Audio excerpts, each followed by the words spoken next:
Ni kenshi urubyiruko rwakunze gushyirwa mu majwi rushinjwa kwijandika mu ikoreshwa ry'ibiyobyabwenge.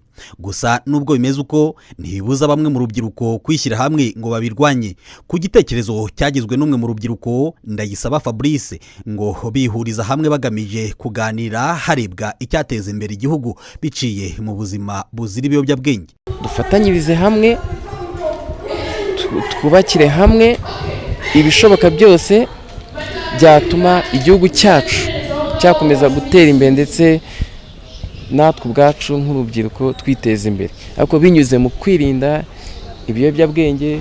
Naho inzego z'umutekano zishimira igitekerezo cy'uru rubyiruko, ariko zigasaba urubyiruko ndetse n'ababyeyi babo gutungira agatoki inzego zibishinzwe ahantu hose hacururizwa ibiyobyabwenge, kuko ngo aribwo buryo bwiza bwo kubihashya burundu. Uyu ni CSP Rose Muhisoni wari kumwe n'uru rubyiruko muri ibi biganiro.